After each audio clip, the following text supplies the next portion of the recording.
Hello friends and welcome to my channel Learn Easy Education and Facts। तो दोस्तों इस chapter की शुरुआत मैं करने जा रहा हूँ क्लास 6 के ज्योग्राफी चैप्टर 1 से, जो कि है the Earth in our solar system.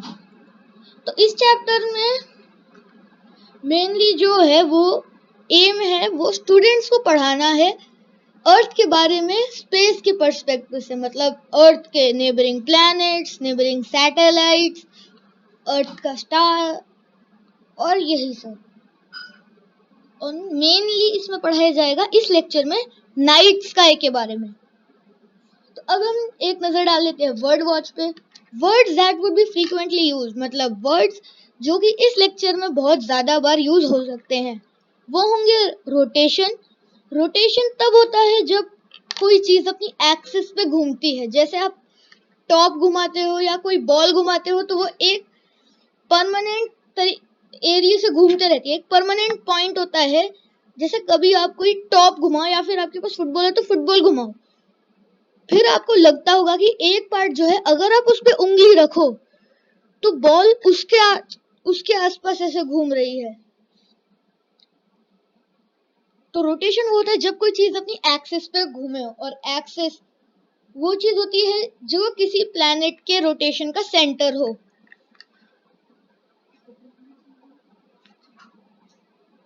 तो सेकंड वर्ड है वो है रेवोल्यूशन। और रेवोल्यूशन का मतलब होता है कोई चीज अपने एक डिफाइंड पाथ पे घूम के वापस अपनी जगह पर आए। जैसे अर्थ सन के चारों तरफ घूम के वापस अपनी जगह पर आता है तो अर्थ कंप्लीट करती है एक रिवोल्यूशन। रिवोल्यूशन के बाद जो फ्रीक्वेंटली यूज शब्द होगा वो होगा सेलेस्टियल बॉडीज। अब सेलेस्टियल बॉडीज सारी वो बॉडीज होती है जो स्पेस में होती है, और पर्टिकुलरली बात करें तो celestial bodies mostly night sky की बॉडीज होती है, मतलब स्टार्स, प्लैनेट्स एक्सेट्रा।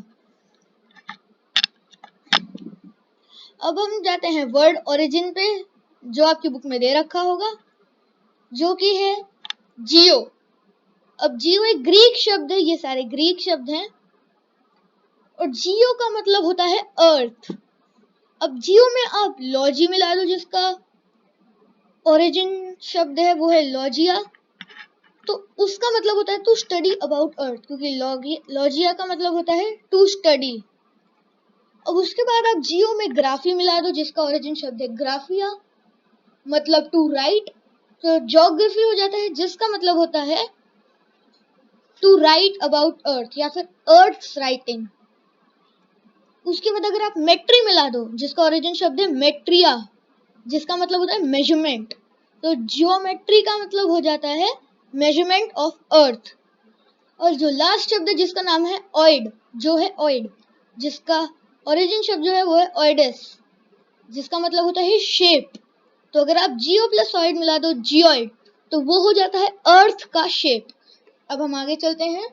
तो जैसा कि आप जानते होंगे कि मून अपने शेप चेंज करते रहता है, और only once in a month, पूरे महीने में एक बार आपको मून पूरा दिखेगा, फुल कंप्लीट सर्कल होगा मून, और उस रात को कहते हैं पूर्णिमा या फिर फुल मून नाइट।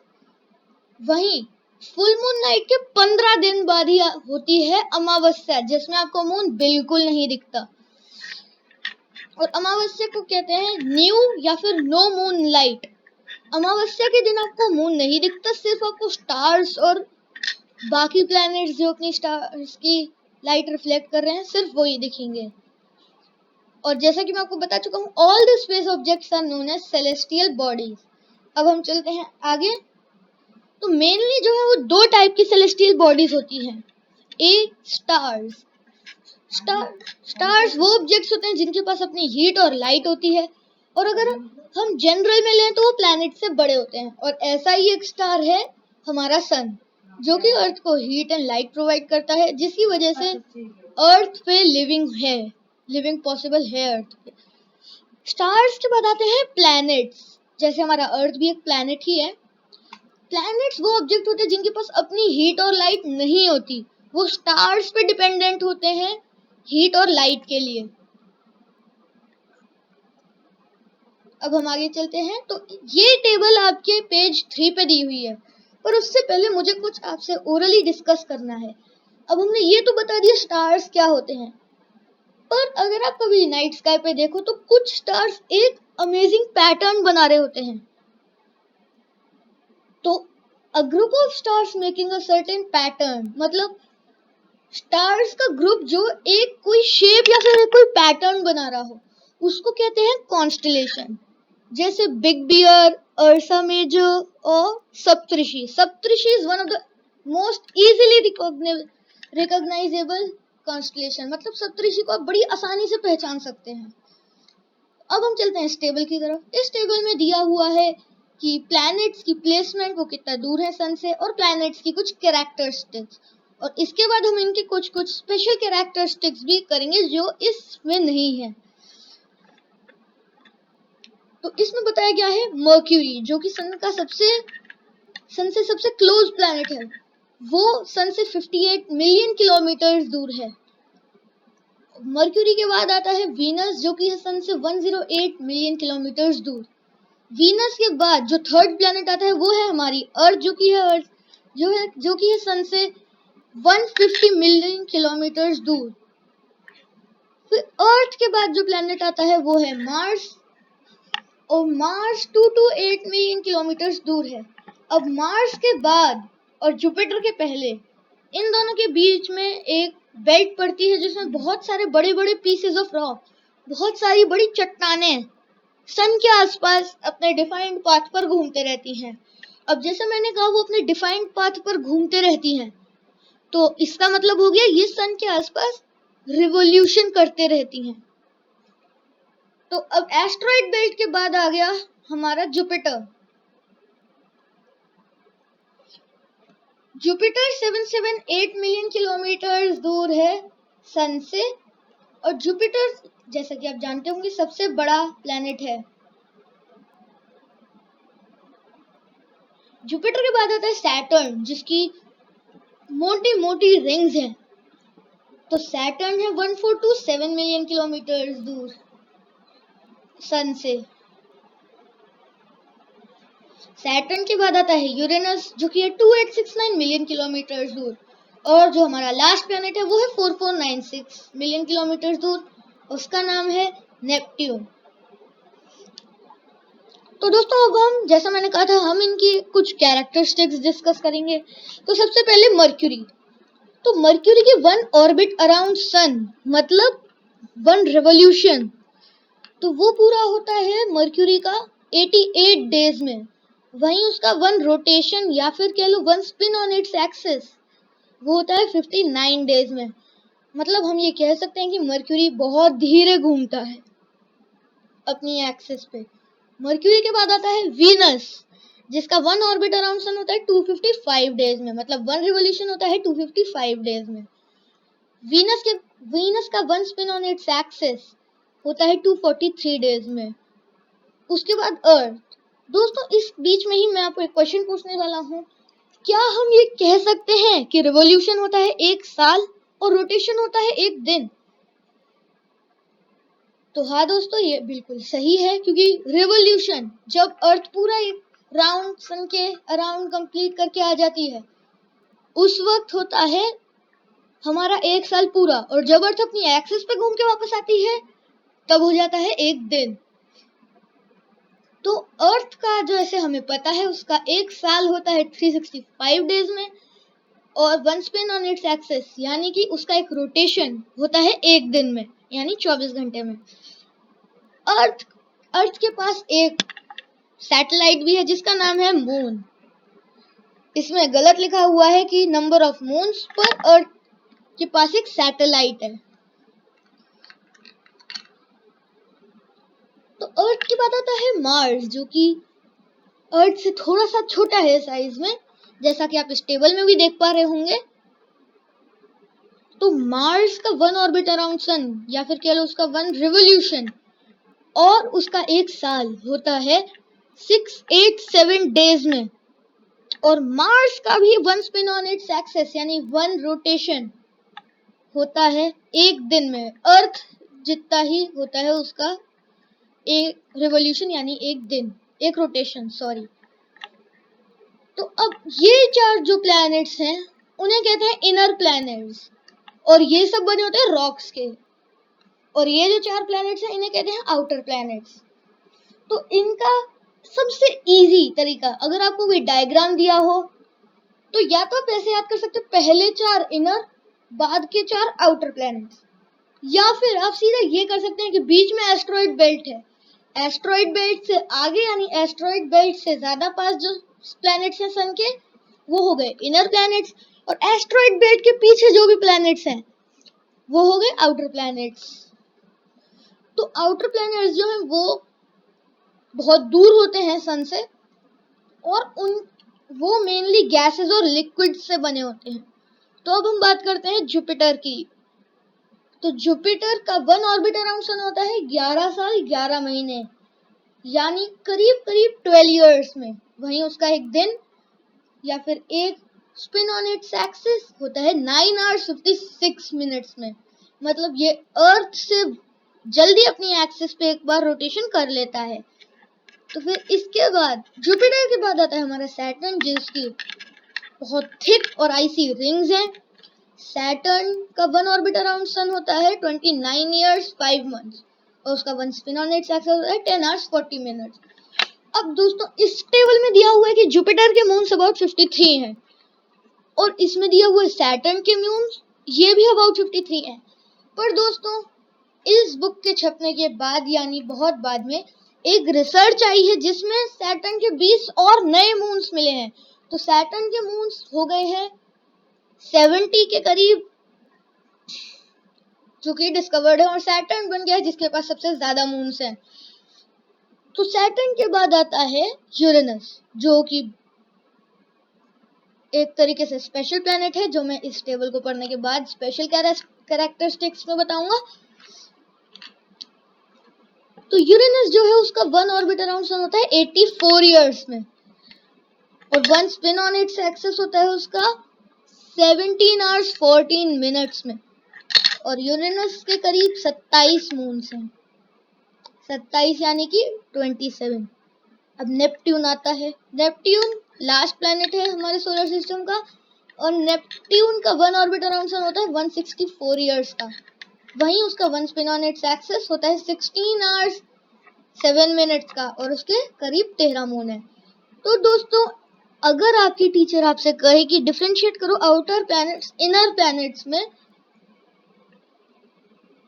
वो भी बिना डिस्टेंस के डिफरेंस के, मतलब डिस्टेंस तो हो गया ये पास है ये दूर है, तो आप सीधा लिख सकते हैं कि outer planets complete a rotation on its axis either in one day और इन मोर देन वन डे। जैसा यहाँ पे है ना 59 डेज में मर्क्यूरी पूरा करता है एक रोटेशन, 243 डेज में वीनस, और 1 डेज में मार्स और अर्थ।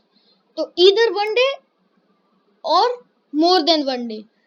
अब जो आउटर प्लैनेट्स हैं इनका आप देखेंगे तो ये वन डे से भी जल्दी करते हैं, तो ये कह सकते हैं outer planets make a revolution in less than one day.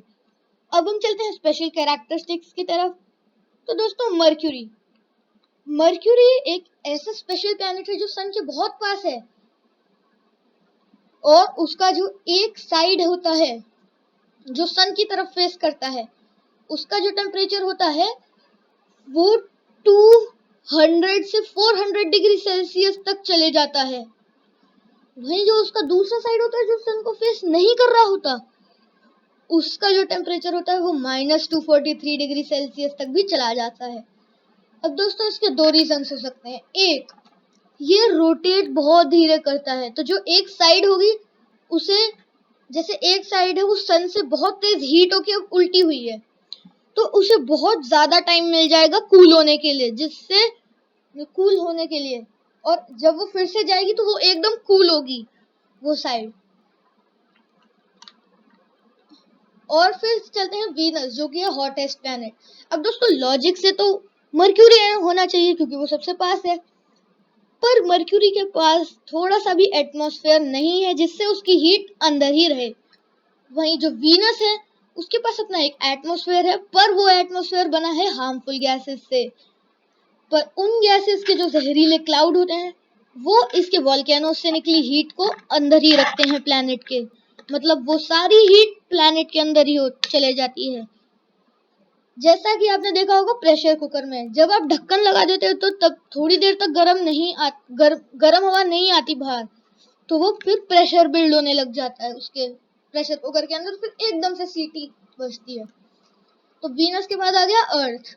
इसके बारे में कोई स्पेशल कैरेक्टरिस्टिक है नहीं क्योंकि ये प्लैनेट ही सबसे स्पेशल है। अर्थ के बाद आता है मार्स, जिसको कहते हैं रेड प्लैनेट। अब रेड प्लैनेट इसलिए कहते हैं क्योंकि उसकी मिट्टी में बहुत ज्यादा भारी मात्रा में होता है आयरन ऑक्साइड। और दोस्तों मार्स जो है उसके पास 2 मून्स हैं।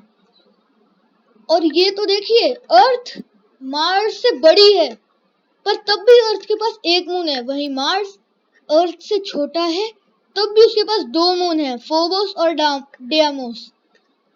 अब मार्स के बाद आता है जुपिटर। जुपिटर जो है दोस्तों आपने उस पर सुना होगा द रेड डॉट। तो दोस्तों वो जुपिटर पे स्टॉर्म है जिसको अगर डेट बैक करें तो वो अर्थ के फॉर्मेशन से चलता आ रहा है। अर्थ के फॉर्मेशन के कुछ बिलियन साल से ही वो स्टॉर्म चलते आ रहा है और अभी तक वो स्टॉर्म बंद नहीं हुआ है। जुपिटर के बाद आता है सैटर्न। तो सैटर्न जो है उसकी बहुत थिक रिंग्स हैं, और सैटर्न जो है उसका एक अमेजिंग फैक्ट यह है कि कुछ बिलियन साल बाद एस्ट्रोनॉमर्स ने ये भविष्यवाणी की है, या फिर कह लो तथ्य पे मतलब फैक्ट्स पे बेस्ड कहा है कि सैटर्न की जो रिंग है वो अगले कुछ बिलियन सालों में फेंट होने लग जाएगी और खत्म हो जाएगी। और सैटर्न के बाद आता है यूरेनस। तो दोस्तों यूरेनस एक एक्सट्रीमली टिल्टेड प्लैनेट है। उसका एक पोल हमेशा सन को फेस करते रहता है और दूसरा हमेशा सन का उल्टा। तो दोस्तों बहुत सारे रीजंस बताए गए हैं इसके, उनमें से एक ये है कि एस्ट्रॉइड एक आया और उसने यूरेनस में वो टक्कर किया उसने यूरेनस को, और फिर यूरेनस टिल्ट हो गया। पर दोस्तों इसमें गौर देने की बात यह है कि यूरेनस तो गैस से बना है, उस पर एस्ट्रॉइड आए तो फर्क क्या पड़ेगा। तो अब यूरेनस के बाद आता है नेपट्यून। तो दोस्तों नेपट्यून जो है वो इस टेबल में गलत दिया हुआ है। इस टेबल में आप देखेंगे तो नेपट्यून जो है वो अर्थ से छोटा दिखाया है, पर दोस्तों असल में नेपट्यून यूरेनस जैसे अर्थ और वीनस का लगभग सेम साइज होता है, वैसे ही हम कह सकते हैं कि यूरेनस और नेपट्यून का भी सेम साइज हो सकता है। और दोस्तों नेपट्यून इतना अच्छे तरीके से फ्रोजन है कि उसके जो वोल्केनोज होते हैं उनमें भी लावा बहुत ही कम बचा है और वो भी फ्रीज हो गए हैं, और बहुत ही कम मिनिमल हीट बची है नेपट्यून में। और दोस्तों अब एक फैक्ट है आउटर प्लैनेट्स के बारे में कि जो सारे आउटर प्लैनेट्स होते हैं उनके पास रिंग्स होती है। जी हाँ, जुपिटर के पास भी रिंग होती है, यूरेनस और नेपट्यून के पास भी रिंग है। पर दोस्तों हमें सिर्फ सैटर्न की ही क्यों दिखती है? तो दोस्तों जुपिटर की और यूरेनस की तो थोड़ी थोड़ी दिखती भी है, पर जुपिटर और नेपट्यून की रिंग्स हमें इसलिए नहीं दिखती क्योंकि वो बहुत ही फेंट होती हैं, बहुत ही फेंट रिंग्स होती हैं जुपिटर और नेपट्यून की, और इतनी फेंट होती हैं कि वो हमें दिखती नहीं। या फिर अगर हम टेलीस्कोप से देखें तो हमें बहुत पावरफुल टेलीस्कोप लगेगा उन्हें आइडेंटिफाई करने के लिए, वरना अगर हम कम पावर के टेलीस्कोप से देखें तो हमें वो दिखेंगी ही नहीं, क्योंकि दूर से सब लगेगा कि वो जुपिटर का ही हिस्सा है। उसके बाद हम चलते हैं अपने नेक्स्ट स्लाइड पे। तो दोस्तों एक स्टार होता है पोल स्टार। अब there is a star name pole star which always remains in same position. वो हमेशा एक ही जगह पे रहता है वो पोल स्टार। अब क्या आप बता सकते हैं क्यों? तो दोस्तों पोल स्टार इसलिए एक ही जगह पे रहता है क्योंकि वो अर्थ के नॉर्थ पोल के एकदम ऊपर है। अब अगर आप देखेंगे कि आप कोई बॉल घुमाएं, फिर उसके एकदम ऊपर मतलब जैसे आपने घुमाई है उसके एकदम ऊपर आप कोई चीज रखें, तो आप ये देखेंगे कि बॉल का एक ही फेस जो है वो कंटिन्यूसली उस चीज को देख रहा है। और अगर आप ऐसे बॉल को टिल्टेड रखें, मतलब बॉल को उसके सामने रखें, एक ही उसमें, मतलब बॉल को भी आप रख दें और दूसरी बॉल घुमाएं तो वो भी, तो आपको पता चलेगा कि हर टाइम पे बॉल का अलग अलग फेस देख रहा है उस दूसरी बॉल को। मतलब बॉल घूमी, उसका एक साइड देखा, उसके बाद जैसी बॉल घूम रही है उसे दूसरी साइड देखने लगी अब उसको। तो अगर तो ऐसा ही कुछ पोल स्टार के साथ है। पोल स्टार एकदम नॉर्थ पोल के ऊपर है, तो अर्थ घूमते रहती है पर पोल स्टार एक ही जगह पे रहता है। तो दोस्तों पोल स्टार को लोकेट करने का भी एक बड़ा आसान तरीका है, जो कि होता है द प्लो या फिर सप्तऋषि से। तो दोस्तों सप्तऋषि की जो एंड के 2 स्टार होते हैं जो ऐसे होते हैं।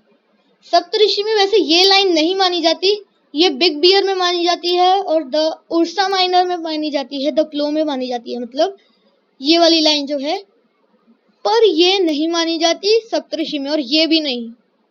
सिर्फ ये होता है कॉन्स्टेलेशन सप्तऋषि का। और जो लास्ट के 2 स्टार्स होते हैं वो पॉइंट करते हैं सीधा पोल स्टार की तरफ, और इन 2 स्टार्स को कहते हैं पॉइंटर स्टार्स।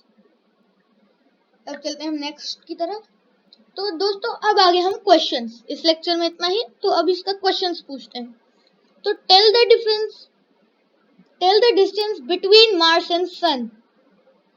तो दोस्तों जैसा मैंने बताया था, मार्स से 228 मिलियन किलोमीटर दूर सन से।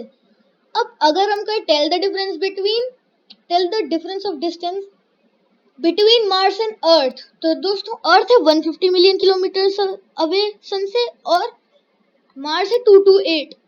तो अगर हम 228 माइनस 150 करें तो जितना नंबर आएगा,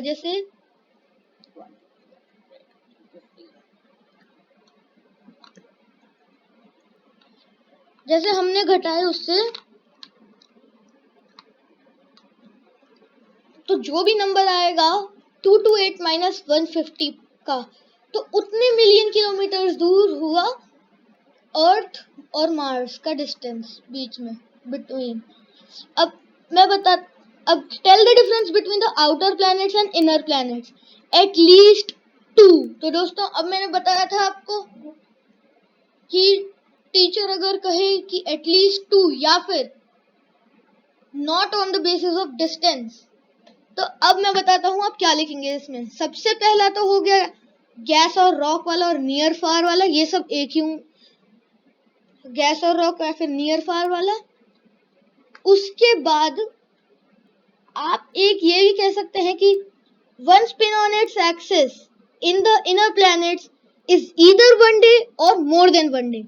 या तो एक दिन में वो अपनी एक्सिस पे पूरा रोटेट करते हैं, या तो मोर देन एक दिन में। जो मार्स और अर्थ है वो एक दिन में अपने एक्सिस पे रोटेट करके वापस होते हैं, और वही जो मर्क्यूरी है वो 53 डेज में, और वीनस है वो 253 डेज में, और मर्क्यूरी जो है वो 59 डेज में होता है।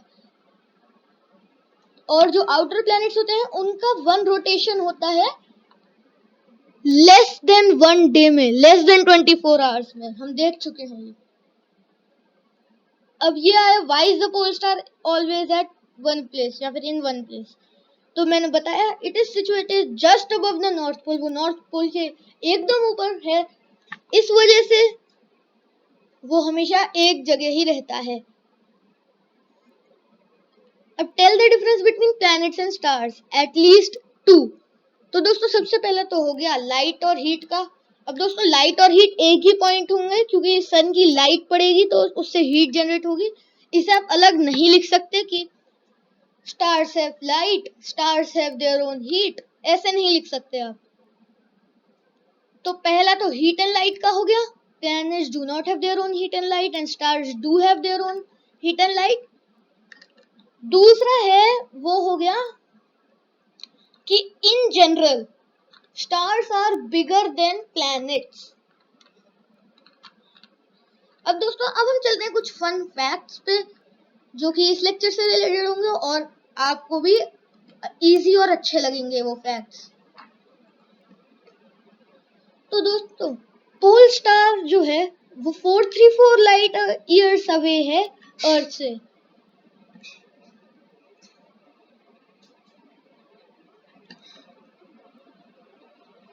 तो दोस्तों